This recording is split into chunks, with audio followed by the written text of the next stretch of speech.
बहुत ही सत्कारयोग गुरु रूप गुरु सारे खालसा जीओ। आओ सब तो पहला गुरुदेव पातशाह की बख्शिश मुकद्दस फतेह बुलंद करिए। सत्कार सहित आखना जी वाहिगुरू जी का खालसा वाहिगुरू जी की फतेह। ਸਿੰਘੂ ਬਾਰਡਰ ਦੇ ਉੱਪਰ ਵਾਪਰੀ ਘਟਨਾ ਦੇ ਸੰਬੰਧ ਦੇ ਵਿੱਚ ਉਸ ਘਟਨਾ ਕਰਮ ਦੇ ਪਿੱਛੇ ਜਿਹੜੇ ਸਾਜ਼ਿਸ਼ੀ ਅੰਸ਼ ਨੇ ਉਹਨਾਂ ਦੀ ਸ਼ਨਾਖਤ, ਉਹਨਾਂ ਦੀ ਪਛਾਣ, ਅਗਾਂਹ ਵਾਸਤੇ ਇਹੋ ਜਿਹੀਆਂ ਘਟਨਾਵਾਂ ਤੋਂ ਕਿਸ ਤਰ੍ਹਾਂ ਬਚਿਆ ਜਾਵੇ, ਪਿਛਲੇ ਵਿਖਿਆਨ ਦੇ ਵਿੱਚ ਇਸ ਗੱਲ ਨੂੰ ਸਾਂਝਾ ਕੀਤਾ ਸੀ। ਹੁਣ ਇੱਕ ਅਹਿਮ ਸਵਾਲ, ਕਿਉਂਕਿ ਅਕਸਰ ਜਦੋਂ ਅਸੀਂ ਉਸ ਸਿੰਘੂ ਬਾਰਡਰ ਦੇ ਉੱਪਰ ਉਸ ਵਰਤਾਰੇ ਨੂੰ ਅੰਜਾਮ ਦੇਣ ਵਾਲੇ ਜਾਂ ਫਿਰ ਬੇਅਦਬੀ ਕਰਨ ਦੀ ਸੋਚ ਲੈ ਕੇ ਉੱਥੇ ਉਸ ਗੱਡੀ ਦੇ ਵਿੱਚ ਦਾਖਲ ਹੋਣ ਵਾਲੇ ਜਿੱਥੇ ਸਾਹਿਬ ਸ੍ਰੀ ਗੁਰੂ ਗ੍ਰੰਥ ਸਾਹਿਬ ਮਹਾਰਾਜ ਦਾ ਪ੍ਰਕਾਸ਼ ਵੀ ਹੁੰਦਾ ਹੈ, ਤਾਂ ਅਕਸਰ ਜਦੋਂ ਅਸੀਂ ਉਸ ਸਾਰੇ ਘਟਨਾਕ੍ਰਮ ਦੇ ਵਿੱਚ ਜਾਂ ਉਸ ਘਟਨਾਕ੍ਰਮ ਤੋਂ ਬਾਅਦ ਜਿਹੜੀਆਂ ਘਟਨਾਵਾਂ ਵਾਪਰਦੀਆਂ ਨੇ ਉਹਦੇ ਵਿੱਚ ਮੀਡੀਆ ਦੇ ਵਿੱਚ ਜਿਸ ਤਰ੍ਹਾਂ ਦਾ ਬਿਰਤਾਂਤ ਜਾਂ ਮੁਹਾਵਰਾ ਸਾਡੇ ਸਾਹਮਣੇ ਰਚਿਆ ਜਾਂਦਾ ਹੈ, ਉਸ ਮੁਹਾਵਰੇ ਦੇ ਵਿੱਚ ਇੱਕ ਅਹਿਮ ਗੱਲ ਹੁੰਦੀ ਹੈ ਕਿ ਇਸ ਤਰ੍ਹਾਂ ਲੱਗਦਾ ਹੈ ਕਿ ਜਿਸ ਤਰ੍ਹਾਂ ਇੱਕ ਗਰੀਬ ਜਾਂ ਫਿਰ ਇੱਕ ਨਿਰਦੋਸ਼ ਵਿਅਕਤੀ ਨੂੰ ਬਿਨਾਂ ਕਿਸੇ ਕਾਰਨ ਤੋਂ ਸਜ਼ਾ ਦੇ ਦਿੱਤੀ ਗਈ। ਦਰਅਸਲ ਇਹਦੇ ਵਿੱਚ ਜਦੋਂ ਤੁਸੀਂ ਇਸ ਨੂੰ ਇੱਕ ਕੌਨਸਪੀਰੇਸੀ ਥਿਊਰੀ ਦੇ ਵਿੱਚ, ਇੱਕ ਸਾਜ਼ਿਸ਼ੀ ਵਿਧ ਦੇ ਵਿੱਚ ਜਦੋਂ ਇਸ ਸਾਰੇ ਵਰਤਾਰੇ ਨੂੰ ਸਮਝਣ ਦਾ ਯਤਨ ਕਰੋਗੇ ਤਾਂ ਹਮੇਸ਼ਾ ਜਿਹੜੀਆਂ ਸਟੇਟ ਏਜੰਸੀਜ਼ ਹੁੰਦੀਆਂ ਨੇ ਜਾਂ ਫਿਰ ਜਿਹੜੇ ਕੁਝ ਉਹੋ ਜਿਹੇ ਰਾਜਨੀਤਿਕ ਧੜੇਬੰਦਕ ਲੋਕ ਜਿਨ੍ਹਾਂ ਨੇ ਕਿਸੇ ਨਾ ਕਿਸੇ ਤਰ੍ਹਾਂ ਇਵੇਂ ਦੇ ਘਟਨਾਕ੍ਰਮ ਦੇ ਵਿੱਚੋਂ ਕਿਸੇ ਸੰਘਰਸ਼ ਨੂੰ ਖਰਾਬ ਕਰਨਾ ਹੁੰਦਾ ਹੈ ਜਾਂ ਫਿਰ ਕਿਸੇ ਤਰ੍ਹਾਂ ਦੇ ਨਾਲ ਲੋਕਾਂ ਦੇ ਵਿੱਚ ਫਿਰਕਾ ਪ੍ਰਸਤੀ ਪੈਦਾ ਕਰਕੇ ਦੰਗੇ ਕਰਾਉਣੇ ਹੁੰਦੇ ਨੇ ਜਾਂ ਫਿਰ ਕਿਸੇ ਨਾ ਕਿਸੇ ਰੂਪ ਦੇ ਵਿੱਚ ਕਿਸੇ ਘੱਟ ਗਿਣਤੀ ਧਿਰ ਨੂੰ ਬਦਨਾਮ ਕਰਨਾ ਹੁੰਦਾ ਹੈ, ਤਾਂ ਉਹਦੇ ਵਾਸਤੇ ਹਮੇਸ਼ਾ ਇਵੇਂ ਦੇ ਹੀ ਘੱਟ ਮਾਨਸਿਕਤਾ ਵਾਲੇ ਤੇ ਤਕਰੀਬਨ ਨਸ਼ੇਬਾਜ਼ ਜਾਂ ਨਸ਼ੇੜੀ ਲੋਕ ਹੁੰਦੇ ਨੇ, ਉਹਨਾਂ ਦੀ ਚੋਣ ਹੀ ਕੀਤੀ ਜਾਂਦੀ ਹੈ। ਉਹਦਾ ਕਾਰਨ ਹੁੰਦਾ ਹੈ ਕਿ ਉਹ ਲੋਕ ਅਜਿਹੇ ਵਰਤਾਰਿਆਂ ਤੋਂ ਜਿਹੜੇ ਬਾਅਦ ਦੇ ਵਿੱਚ ਸਿੱਟੇ ਨਿਕਲਦੇ ਹੁੰਦੇ ਨੇ ਉਹਨਾਂ ਤੋਂ ਜ਼ਿਆਦਾ ਜਾਗਰੂਕ ਜਾਂ ਜਾਣਕਾਰ ਨਹੀਂ ਹੁੰਦੇ। ਸੋ ਕਹਿ ਸਕਦੇ ਹਾਂ ਕਿ ਉਵੇਂ ਦੇ ਜਿਹੜੇ ਨਸ਼ੇੜੀ ਲੋਕ ਨੇ, ਲੋੜਵੰਦ ਲਾਲਚੀ ਲੋਕ, ਉਹ ਕਿਤੇ ਨਾ ਕਿਤੇ ਸਹਿਜੇ ਹੀ ਇਵੇਂ ਦੀਆਂ ਸਾਜ਼ਿਸ਼ਾਂ ਦਾ ਸ਼ਿਕਾਰ ਬਣ ਜਾਂਦੇ ਨੇ। ਤਾਂ ਇੱਕ ਕੁਦਰਤੀ ਗੱਲ ਹੈ ਕਿ ਜਿਹੜਾ ਬੰਦਾ ਕਿਸੇ ਵੀ ਮੌਕਾ ਵਾਰਦਾਤ ਦੇ ਉੱਪਰ ਉਸ ਘਟਨਾਕ੍ਰਮ ਨੂੰ ਅੰਜਾਮ ਦਿੰਦਾ ਫੜਿਆ ਜਾਂਦਾ ਹੈ ਤਾਂ ਜਿਹੜੀ ਫੌਰੀ ਪ੍ਰਤੀਕਿਰਿਆ ਤੇ ਪ੍ਰਤੀਕਰਮ ਹੁੰਦਾ ਹੈ ਉਹ ਉਹਦੇ ਖਿਲਾਫ ਹੀ ਹੁੰਦਾ ਹੈ। ਤਾਂ ਫਿਰ ਕਿਤੇ ਨਾ ਕਿਤੇ ਸਾਨੂੰ ਇੰਜ ਲੱਗਦਾ ਹੈ, ਮਿਸਾਲ ਦੇ ਤੌਰ ਤੇ ਅਨੰਦਪੁਰ ਸਾਹਿਬ, ਤਖਤ ਸ੍ਰੀ ਕੇਸਗੜ੍ਹ ਸਾਹਿਬ ਬੇਅਦਬੀ ਹੁੰਦੀ ਹੈ ਕਿ ਉਸ ਦਰਬਾਰ ਸਾਹਿਬ ਦੇ ਅੰਦਰ ਇੱਕ ਨਸ਼ੇੜੀ ਦੇ ਵੱਲੋਂ ਸਿਗਰਟ ਪੀ ਕੇ ਜਿਹੜਾ ਉਸ ਦਰਬਾਰ ਦੇ ਵਿੱਚ ਧੂੰਆਂ ਜਿਹੜਾ ਉਹ ਛੱਡਿਆ ਜਾਂਦਾ ਹੈ। ਹੁਣ ਉਸ ਨੂੰ ਬੇਸ਼ੱਕ ਗ੍ਰਿਫਤਾਰ ਵੀ ਕੀਤਾ ਜਾਂਦਾ ਹੈ, ਪੁਲਿਸ ਦੇ ਕੋਲ ਉਸ ਨੂੰ ਕਹਿ ਸਕਦੇ ਹੋ ਕਿ ਪੁਲਿਸ ਕਸਟਡੀ ਦੇ ਵਿੱਚ ਵੀ ਜਾਂਦਾ ਹੈ, ਪਰ ਉਸ ਦੇ ਨਾਲ ਹੀ ਆ ਜਾਂਦਾ ਹੈ ਕਿ ਉਹ ਮਾਨਸਿਕ ਤੌਰ 'ਤੇ ਬਿਮਾਰ ਸੀ, ਮਾਨਸਿਕ ਤੌਰ 'ਤੇ ਪਰੇਸ਼ਾਨ ਸੀ, ਉਹ ਦਿਮਾਗੀ ਤਵਾਜ਼ਨ ਠੀਕ ਨਾ ਹੋਣ ਕਰਕੇ ਕਿਸੇ ਸਾਈਕੈਟ੍ਰਿਕ ਦੇ ਕੋਲੋਂ ਜਾਂ ਕਿਸੇ ਸਾਈਕੋਲੋਜਿਸਟ ਦੇ ਕੋਲੋਂ ਉਹ ਦਵਾਈ ਲੈ ਰਿਹਾ ਸੀ ਜਾਂ ਉਸ ਦਾ ਇਲਾਜ ਚੱਲ ਰਿਹਾ ਸੀ। ਹੁਣ ਉਦੋਂ ਹੀ ਨਿਹੰਗ ਸਿੰਘ ਜਿਹੜੇ ਨੇ ਉਸ ਸਮੇਂ ਉਹਨਾਂ ਦੇ ਬਿਆਨ ਵੀ ਆਉਂਦੇ ਨੇ ਕਿ ਬਾਰ-ਬਾਰ ਹਕੂਮਤ ਦੇ ਵੱਲੋਂ ਕਾਨੂੰਨ ਦੀ ਆੜ ਹੇਠ ਇਵੇਂ ਦੇ ਬੇਅਦਬੀ ਕਰਨ ਵਾਲੇ ਲੋਕਾਂ ਨੂੰ ਮਾਨਸਿਕ ਰੋਗੀ ਕਹਿ ਕੇ ਜਿਹੜਾ ਉਹ ਛੱਡ ਦਿੱਤਾ ਜਾਂਦਾ ਹੈ ਤੇ ਜੇਕਰ ਨਿਹੰਗ ਸਿੰਘਾਂ ਦੇ ਹੁੰਦਿਆਂ ਕੋਈ ਇਵੇਂ ਦਾ ਘਟਨਾਕ੍ਰਮ ਵਾਪਰਿਆ ਤਾਂ ਅਸੀਂ ਖਾਲਸਾਈ ਰਵਾਇਤਾਂ ਦੇ ਮੁਤਾਬਕ ਉਸ ਨੂੰ ਸੋਧਾ ਲਾਵਾਂਗੇ। ਹੁਣ ਜਿਹੜੀਆਂ ਪੰਥ ਵਿਰੋਧੀ ਧਿਰਾਂ ਨੇ ਕਿਤੇ ਨਾ ਕਿਤੇ ਉਹ ਇੱਕ ਜਾਗਰੂਕ ਅੰਸ਼ ਦੀ ਸ਼ਨਾਖਤ ਕਰਦੀਆਂ ਨੇ ਕਿ ਇੱਕ ਅੰਸ਼ ਇਸ ਕੌਮੀਅਤ ਦੇ ਵਿੱਚ ਐਸਾ ਹੈ ਕਿ ਕੀ ਉਹ ਸੱਚਮੁੱਚ ਇਸ ਨੂੰ ਗੱਲਾਂ ਬਾਤਾਂ ਦੇ ਰੂਪ 'ਚ ਇਸ ਗੱਲ ਨੂੰ ਪੇਸ਼ ਕਰ ਰਿਹਾ ਜਾਂ ਸੱਚਮੁੱਚ ਕਿਸੇ ਇਵੇਂ ਦੀ ਚੁਣੌਤੀ ਨੂੰ ਇਸ ਤਰ੍ਹਾਂ ਦੇ ਨਾਲ ਹੀ ਕਹਿ ਸਕਦੇ ਹੋ ਕਿ ਉਹਦਾ ਜਿਹੜਾ ਉਹ ਮੁਕਾਬਲਾ ਕਰੇਗਾ।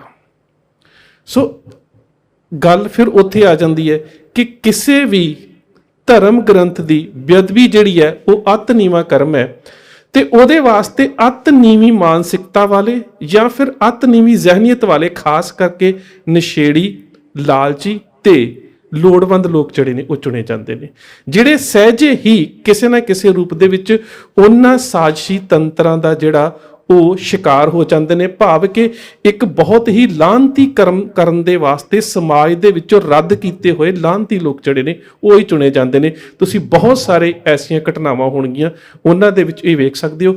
ਕਦੀ ਵੀ ਕਿਸੇ ਧਰਮ ਜਾਂ ਫਿਰ ਕਿਤੇ ਨਾ ਕਿਤੇ ਥੋੜਾ ਬਹੁਤਾ ਮੈਂ ਧਰਮ ਦੀ ਗੱਲ ਛੱਡ ਵੀ ਦੇਵਾਂ ਤੇ ਮਾਨਵਤਾ ਦੀਆਂ, ਮਨੁੱਖਤਾ ਦੀਆਂ ਉੱਚ ਮਿਆਰੀ ਨੈਤਿਕ ਕਦਰਾਂ ਕੀਮਤਾਂ ਦੀ ਸੋਝੀ ਰੱਖਣ ਵਾਲਾ ਜਿਹੜਾ ਵਿਅਕਤੀ ਹੈ, ਉਹ ਵੀ ਕਦੀ ਕਿਸੇ ਵੀ ਧਰਮ ਦੇ ਬਾਰੇ ਇਵੇਂ ਦਾ, ਉਹ ਚਾਹੇ ਗੀਤਾ ਦੀ ਗੱਲ ਹੋਵੇ, ਮੁਕੱਦਸ ਕੁਰਾਨ ਸ਼ਰੀਫ ਦੀ ਗੱਲ ਹੋਵੇ, ਜਾਂ ਫਿਰ ਪੁਰਾਣਾਂ ਦੀ ਗੱਲ ਹੋਵੇ, ਜਾਂ ਫਿਰ ਬਾਈਬਲ ਦੀ ਗੱਲ ਹੋਵੇ, ਉਹ ਕਦੀ ਵੀ ਜਿਹੜਾ ਮਨੁੱਖ, ਮੈਂ ਫਿਰ ਬਾਰ-ਬਾਰ ਕਹਿ ਰਿਹਾ, ਧਰਮ ਨੂੰ ਲਾਂਭੇ ਰੱਖ ਕੇ ਵੀ ਜਿਹੜਾ ਮਨੁੱਖ ਕੇਵਲ ਤੇ ਕੇਵਲ ਮਨੁੱਖਤਾ ਦੇ ਵਿੱਚ ਵੀ, ਜਿਸ ਤਰ੍ਹਾਂ ਅੱਜ ਕੱਲ੍ਹ ਮਾਨਵਵਾਦੀ ਹੋਣ ਦੀ ਗੱਲ ਬੜੀ ਚੱਲੀ ਹੋਈ ਹੈ ਕਿ ਨਹੀਂ ਅਸੀਂ ਮਨੁੱਖਤਾ ਨੂੰ ਹੀ ਧਰਮ ਸਮਝਦੇ ਹਾਂ, ਤੇ ਮੈਂ ਸੋਚਦਾ ਕਿ ਜਿਹੜਾ ਮਨੁੱਖ ਮਨੁੱਖਤਾ ਨੂੰ ਵੀ ਧਰਮ ਸੋਚਦਾ ਹੈ ਨਾ, ਉਹ ਵੀ ਕਦੀ ਕਿਸੇ ਦੇ ਧਰਮ ਗ੍ਰੰਥ ਦੀ ਬੇਅਦਬੀ ਦੇ ਬਾਰੇ ਜਾਂ ਉਸ ਨੂੰ ਬੇਅਦਬ ਕਰਨ ਦੇ ਬਾਰੇ ਸੋਚ ਹੀ ਨਹੀਂ ਸਕਦਾ।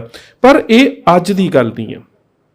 ਜੇਕਰ ਤੁਸੀਂ ਪਿਛੋਕੜ ਦੇ ਵਿੱਚ ਵੀ ਵੇਖੋਗੇ ਤਾਂ ਹਮੇਸ਼ਾ ਕਿਸੇ ਵੀ ਹਕੂਮਤ ਦੇ ਵੱਲੋਂ ਇਸ ਤਰ੍ਹਾਂ ਦੇ ਨਾਲ ਕਿਸੇ ਘੱਟ ਗਿਣਤੀ ਕੌਮੀਅਤ ਜਾਂ ਆਪਣੇ ਦੁਸ਼ਮਣ ਨੂੰ ਉਕਸਾਉਣ ਦੇ ਵਾਸਤੇ ਜਿਹੜੇ ਮਾਨਸਿਕ ਅੰਸ਼ ਦੀ ਚੋਣ ਕੀਤੀ ਜਾਂਦੀ ਹੈ, ਉਹ ਹਮੇਸ਼ਾ ਇਵੇਂ ਦਾ ਹੀ ਹੁੰਦਾ ਹੈ। ਮੱਸਾ ਰੰਗੜ ਕਿਉਂ ਚੁਣਿਆ ਗਿਆ?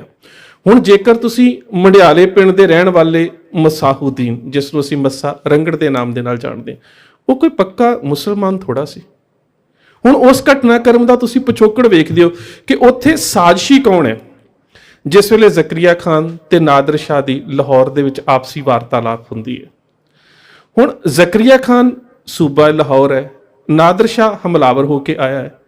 ਹੁਣ ਉਹ ਵਾਪਸ ਜਾ ਰਿਹਾ ਹੈ ਤੇ ਜਦੋਂ ਸਿੰਘ ਉਸ ਦਾ ਦਿੱਲੀ ਤੋਂ ਲੁੱਟਿਆ ਹੋਇਆ ਮਾਲ ਖਜ਼ਾਨਾ ਕਾਫੀ ਹਲਕਾ ਕਰ ਦਿੰਦੇ ਨੇ, ਭਾਵ ਕਿ ਖੋਹ ਲੈਂਦੇ ਨੇ, ਤਾਂ ਫਿਰ ਸਿੱਖਾਂ ਦੇ ਬਾਰੇ ਪੁੱਛਗਿੱਛ ਸ਼ੁਰੂ ਹੁੰਦੀ ਹੈ ਕਿ ਕੌਣ ਨੇ, ਤੇ ਉਹ ਕਹਿੰਦਾ ਕਿ ਸਿੱਖ ਨੇ।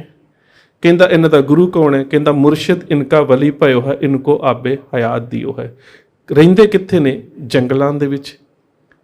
ਕਿੱਥੇ ਨਿਵਾਸ ਇਹਨਾਂ ਦੇ ਕਿਹੜੇ ਨੇ? ਘੋੜੇ ਦੀਆਂ ਪਿੱਠਾਂ ਦੇ ਉੱਪਰ। ਇਹ ਖਾਂਦੇ ਕੀ ਨੇ? ਇਹ ਘਾਹ ਪੱਤੇ ਖਾ ਕੇ ਵੀ ਗੁਜ਼ਾਰਾ ਕਰ ਲੈਂਦੇ ਨੇ। ਇਹਨਾਂ ਦਾ ਕਹਿ ਸਕਦੇ ਹੋ ਕਿ ਸਰੋਤ ਕੀ ਹੈ ਰੋਟੀ ਪਾਣੀ ਦਾ? ਤੇ ਉਹ ਕਹਿੰਦਾ ਕਿ ਇਹ ਤੇ ਪਤਾ ਨਹੀਂ, ਪਰ ਇੰਨਾ ਪਤਾ ਹੈ ਕਿ ਭੂਖਾ ਦੇਤ ਆਵਾਜ਼ਾ ਕੋਈ, ਆਓ ਦੇਖ ਤਿਆਰ ਗੁਰ ਹੋਈ। बचे तो दाना आप खले हैं, नहीं तो लंगर मस्त बते हैं। कि ਇਹ ਤਾਂ ਦੁਸ਼ਮਣ ਨੂੰ ਖਾ ਕੇ ਵੀ ਖਵਾ ਕੇ ਆਨੰਦ ਮਹਿਸੂਸ ਕਰਦੇ ਆ ਕਿ ਸਾਡੇ ਲੰਗਰ ਦੇ ਵਿੱਚੋਂ ਬੇਸ਼ੱਕ ਦੁਸ਼ਮਣ ਨੇ ਹੀ ਛਕ ਲਿਆ, ਸਾਨੂੰ ਉਸ ਤੇ ਕੋਈ ਇਤਰਾਜ਼ ਨਹੀਂ।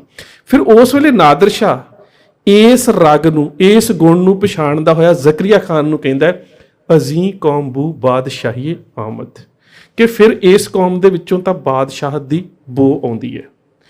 ਹੁਣ ਸਭ ਤੋਂ ਵੱਡੀ ਗੱਲ ਹੈ ਕਿ ਬਾਦਸ਼ਾਹਤ ਦੀ ਜੇ ਬੋ ਆ ਰਹੀ ਹੈ ਤਾਂ ਉਸ ਬਾਦਸ਼ਾਹਤ ਦੇ ਪਿੱਛੇ ਇੱਕ ਹੈ ਧਰਮ ਦੀ ਵਿਚਾਰਧਾਰਾ, ਔਰ ਉਸ ਧਰਮ ਦੀ ਜਿਹੜੀ ਵਿਚਾਰਧਾਰਾ ਉਹ ਧਰਮ ਦੇ ਗ੍ਰੰਥ ਤੇ ਧਰਮ ਦੇ ਮੰਦਰ ਦੇ ਵਿੱਚ ਹੈ, ਦਰਬਾਰ ਸਾਹਿਬ। ਸੋ ਉਸ ਵੇਲੇ ਬੇਸ਼ੱਕ ਅਬਦੁਲ ਰਜ਼ਾਕ ਵਰਗੇ ਕਾਜ਼ੀ, ਬੇਸ਼ੱਕ ਉਹ ਸਿੱਖਾਂ ਦੇ ਖਿਲਾਫ ਨੇ, ਪਰ ਉਹ ਇਸਲਾਮ ਨੂੰ ਸਮਝਣ ਵਾਲੇ ਨੇ।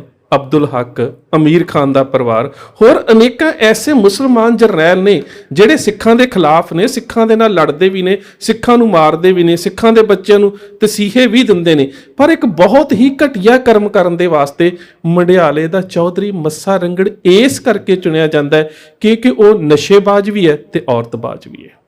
ਸੋ ਇਸ ਘਟੀਆ ਕਰਮ ਦੇ ਵਾਸਤੇ ਉਹ ਘਟੀਆ ਮਾਨਸਿਕਤਾ ਵਾਲੇ ਲੋਕ ਜਾਂ ਬਹੁਤ ਨੀਵੀਂ ਮਾਨਸਿਕਤਾ ਵਾਲੇ ਜਿਹੜੇ ਲੋਕ ਨੇ ਉਹੀ ਚੁਣੇ ਜਾਂਦੇ ਨੇ। ਸੋ ਇਹੀ ਕਾਰਨ ਹੈ ਕਿ ਜਦੋਂ ਤੁਸੀਂ ਇਸ ਸਾਰੇ ਘਟਨਾਕ੍ਰਮ ਦੇ ਵਿੱਚ ਵੇਖੋਗੇ ਤਾਂ ਜਿਹੜਾ ਸਾਜ਼ਿਸ਼ੀ ਤੰਤਰ ਹੈ ਉਹ ਕੋਈ ਹੋਰ ਹੈ, ਪਰ ਇੱਕ ਨਸ਼ੇੜੀ ਵਿਅਕਤੀ ਜਿਹੜਾ ਹੋ ਸਕਦਾ, ਜਿਹਨੂੰ ਇਹ ਵੀ ਨਾ ਪਤਾ ਹੋਵੇ ਕਿ ਧਰਮ ਕੀ ਹੁੰਦਾ ਹੈ, ਜਿਸ ਨੂੰ ਇਹ ਵੀ ਨਾ ਪਤਾ ਹੋਵੇ ਧਰਮ ਦੀਆਂ ਮਾਨਤਾਵਾਂ ਕੀ ਹੁੰਦੀਆਂ। ਹੋ ਸਕਦਾ ਕਿ ਉਹ ਧਰਮ ਵਿਰੋਧੀ ਵੀ ਨਾ ਹੋਵੇ, ਪਰ ਇੱਕ ਨਸ਼ਾ ਉਸ ਦੀ ਕਮਜ਼ੋਰੀ ਹੈ। ਤੇ ਜਿਹੜਾ ਇਹ ਸਾਜ਼ਿਸ਼ੀ ਤੰਤਰ ਹੁੰਦਾ ਹੈ ਉਹ ਹਮੇਸ਼ਾ ਇਸ ਗੱਲ ਨੂੰ ਬੜੀ ਬਰੀਕੀ ਦੇ ਨਾਲ ਸਮਝਦਾ ਹੈ ਕਿ ਕਿਹੜਾ ਮਨੁੱਖ ਹੈ ਜਿਸ ਨੂੰ ਇਵੇਂ ਦੇ ਘਟੀਆ ਵਰਤਾਰੇ ਦੇ ਵਾਸਤੇ ਵਰਤਿਆ ਜਾ ਸਕਦਾ ਹੈ। ਤੇ ਜਿਹੜੀ ਇਵੇਂ ਦੀ ਮਾਨਸਿਕਤਾ ਹੁੰਦੀ ਹੈ ਉਸ ਨੂੰ ਵਰਤਣਾ ਖਾਸ ਕਰਕੇ ਲਾਲਚੀ, ਲੋੜਵੰਦ ਤੇ ਨਸ਼ੇਬਾਜ਼, ਇਵੇਂ ਦੇ ਲੋਕਾਂ ਨੂੰ ਵਰਤਣਾ ਬਹੁਤ ਸੌਖਾ ਹੁੰਦਾ ਹੈ। ਦੂਸਰੀ ਗੱਲ ਹੁੰਦੀ ਹੈ ਕਿ ਹੁਣ ਜੇ ਅਸੀਂ ਆਪਣੀ ਧਾਰਮਿਕ ਵਿਚਾਰਧਾਰਾ ਦੀ ਗੱਲ ਕਰੀਏ, ਉਸ ਦੇ ਪਰਿਵਾਰ ਦਾ ਕੋਈ ਦੋਸ਼ ਨਹੀਂ ਹੈ। ਔਰ ਸਿੱਖ ਜਿਹੜੀਆਂ ਰਵਾਇਤਾਂ ਨੇ ਉਹਦੇ ਵਿੱਚ ਵੀ ਮੈਂ ਕੱਲ ਵੇਖਿਆ ਕਿ ਸਾਡੇ ਕੁਛ ਵੀਰ ਉਸ ਦੇ ਪਰਿਵਾਰ ਦੀ ਆਰਥਿਕ ਮਦਦ ਵੀ ਕਰਕੇ ਆਏ ਨੇ। ਇਹ ਸਾਡੀਆਂ ਰਵਾਇਤਾਂ ਨੇ ਜਿਸ ਵੇਲੇ ਮੁਲਤਾਨ ਨੂੰ ਫਤਿਹ ਕੀਤਾ ਤੇ ਮੁਜ਼ੱਫਰ ਖਾਨ ਜਿਹੜਾ ਸਿੱਖ ਫੌਜਾਂ ਦੇ ਕੋਲੋਂ ਮਾਰਿਆ ਗਿਆ, ਪਰ ਉਸਦੇ 2 ਬੱਚੇ ਜਿਹੜੇ ਉਹ ਸਿੱਖਾਂ ਦੇ ਕੋਈ ਦੁਸ਼ਮਣ ਨਹੀਂ ਸੀ, ਪਰ ਉਹਨਾਂ ਨੂੰ ਕੋਈ ਸਜ਼ਾ ਨਹੀਂ ਦਿੱਤੀ। ਉਹਦੇ ਬਾਪ ਨੇ ਸਿੱਖਾਂ ਦੇ ਨਾਲ ਵਸਾਘਾਤ ਵੀ ਕੀਤਾ, ਮੈਦਾਨੇ ਜੰਗ ਦੇ ਵਿੱਚ ਲੜਿਆ ਵੀ, ਸਿੱਖਾਂ ਦੇ ਹੱਥੋਂ ਮਰਿਆ ਵੀ, ਪਰ ਉਹਦੇ ਬਾਵਜੂਦ ਵੀ ਸ਼ੇਰੇ ਪੰਜਾਬ ਮਹਾਰਾਜਾ ਰਣਜੀਤ ਸਿੰਘ ਨੇ ਉਸ ਦੇ ਪੁੱਤਰਾਂ ਨੂੰ ਜ਼ਗੀਰ ਦਿੱਤੀ, ਕਿਉਂਕਿ ਸਾਡਾ ਉਸਦੇ ਪਰਿਵਾਰ ਦੇ ਨਾਲ ਕੋਈ ਵਾਇਰ ਨਹੀਂ। ਉਸਦੀਆਂ ਛੋਟੀਆਂ-ਛੋਟੀਆਂ ਬੱਚੀਆਂ ਦਾ ਇਸ ਸਾਜ਼ਿਸ਼ ਦੇ ਨਾਲ, ਜਾਂ ਜੇ ਉਹਨਾਂ ਦਾ ਬਾਪ ਵਰਤਿਆ ਗਿਆ, ਬੇਸ਼ੱਕ ਉਹ ਉਹਨਾਂ ਤੋਂ ਵੱਖ ਰਹਿੰਦਾ ਸੀ, ਪਰ ਉਹਦੇ ਵਿੱਚ ਉਹਦੇ ਪਰਿਵਾਰ ਦਾ ਕੋਈ ਕਸੂਰ ਨਹੀਂ। ਤੇ ਉੱਥੇ ਫਿਰ ਖਾਲਸੇ ਨੇ ਆਪਣੀਆਂ ਉਹਨਾਂ ਰਵਾਇਤਾਂ ਨੂੰ ਜਿੰਦਾ ਰੱਖਿਆ। ਸਰਹੰਦ ਦਾ ਵਜ਼ੀਰ ਖਾਨ ਮਾਰਿਆ ਗਿਆ, ਪਰ ਉਸਦਾ ਪੁੱਤਰ ਦੌਲਤ ਮੁਹੰਮਦ ਜਿਹੜਾ ਸੀ ਉਹ ਤਾਂ ਦਿੱਲੀ ਚਲਾ ਗਿਆ, ਸਿੱਖਾਂ ਨੇ ਉਸ ਨੂੰ ਕੁਝ ਨਹੀਂ ਕਿਹਾ। ਸੋ ਕਿਤੇ ਨਾ ਕਿਤੇ ਇਸ ਸਾਰੇ ਵਰਤਾਰੇ ਦੀ ਜੜ ਤੱਕ ਇਸ ਨੂੰ ਪੰਥਕ ਰਵਾਇਤਾਂ, ਵਿਚਾਰਧਾਰਾ ਤੇ ਸਿਧਾਂਤਾਂ ਤੇ ਫਲਸਫੇ ਦੇ ਨਜ਼ਰੀਏ ਦੇ ਵਿੱਚ ਵੇਖਣ ਦੀ ਲੋੜ ਹੈ। ਕਿਉਂਕਿ ਮੈਂ ਫਿਰ ਬਾਰ-ਬਾਰ ਕਹਿ ਰਿਹਾ ਕਿ ਜਦੋਂ ਮੰਨ ਲਓ ਮੇਰੇ ਸਾਹਮਣੇ ਕੋਈ ਇਵੇਂ ਦਾ ਘਟਨਾਕ੍ਰਮ ਹੁੰਦਾ ਹੈ, ਤਾਂ ਹੋ ਸਕਦਾ ਹੈ ਕਿ ਮੈਂ ਕਿਸੇ ਬੰਦੇ ਨੂੰ ਮਾਰਨ ਦੀ ਮਾਨਸਿਕਤਾ ਨਾ ਰੱਖਦਾ ਹੋਵਾਂ, ਜਾਂ ਕਹਿ ਸਕਦੇ ਹੋ ਕਿ ਮੈਂ ਡਰਪੋਕ ਹੋਵਾਂ, ਮੇਰੇ 'ਚੋਂ ਹਿੰਮਤ, ਮੇਰੇ 'ਚੋਂ ਜ਼ੁਰਤ, ਮੇਰੇ 'ਚੋਂ ਕੁਝ ਨਾ ਹੋਵੇ। ਪਰ ਨਿਹੰਗ ਸਿੰਘ ਜਿਹੜੇ ਨੇ ਉਹ ਸ਼ੁਰੂ ਤੋਂ ਜਿਸ ਮਾਹੌਲ 'ਚ ਰਹਿੰਦੇ ਨੇ, ਉਸ ਮਾਹੌਲ ਤੇ ਉਸ ਵਰਤਾਰੇ ਦੇ ਵਿੱਚ ਜਦੋਂ ਕੋਈ ਐਵੇਂ ਦਾ ਘਟਨਾਕ੍ਰਮ ਵਾਪਰੇਗਾ ਕਿ ਉਹਨਾਂ ਨੂੰ ਲੱਗੇਗਾ ਕਿ ਸਾਡੇ ਧਰਮ ਦੇ ਕਿਸੇ ਅੰਸ਼ ਦੀ ਬੇਅਦਬੀ ਕੀਤੀ ਜਾ ਰਹੀ ਹੈ ਜਾਂ ਕੋਸ਼ਿਸ਼ ਹੋ ਰਹੀ ਹੈ, ਤਾਂ ਉਹਨਾਂ ਦਾ ਪ੍ਰਤੀਕਰਮ ਤਕਰੀਬਨ ਐਵੇਂ ਦਾ ਹੀ ਹੁੰਦਾ। ਸੋ ਇਸ ਸਾਰੇ ਵਰਤਾਰੇ ਦੇ ਵਿੱਚ ਜਿਹੜੀ ਦੋਹਾਂ ਪੱਖਾਂ ਦੀ ਮਾਨਸਿਕਤਾ, ਇਸ ਨੂੰ ਸਮਝਣ ਦੀ ਬਹੁਤ ਲੋੜ ਹੈ। ਪਰ ਜਿਹੜੀ ਸਭ ਤੋਂ ਅਹਿਮ ਲੋੜ ਹੈ ਕਿ ਇਸ ਸਾਜ਼ਿਸ਼ੀ ਤੰਤਰ, ਜਾਂ ਜਿਹੜੇ ਕਹਿ ਸਕਦੇ ਹੋ ਕਿ ਸਾਜ਼ਿਸ਼ੀ ਵਿਧਾਂ ਨੇ, ਇਹਨਾਂ ਨੂੰ ਸਮਝਣ ਦੀ ਬਹੁਤ ਜ਼ਰੂਰਤ ਹੈ, ਤਾਂ ਜੋ ਆਉਣ ਵਾਲੇ ਸਮੇਂ ਦੇ ਵਿੱਚ ਇਵੇਂ ਦੇ ਵਰਤਾਰਿਆਂ ਤੋਂ ਬਚਿਆ ਜਾ ਸਕੇ। ਸੋ ਇੰਨੀਆਂ ਬੇਨਤੀਆਂ ਪ੍ਰਵਾਨ, ਫਤਿਹ ਦੀ ਸਾਂਝ। ਸਤਿਕਾਰ ਸਹਿਤ ਆਖਣਾ ਜੀ। ਵਾਹਿਗੁਰੂ ਜੀ ਕਾ ਖਾਲਸਾ, ਵਾਹਿਗੁਰੂ ਜੀ ਕੀ ਫਤਿਹ।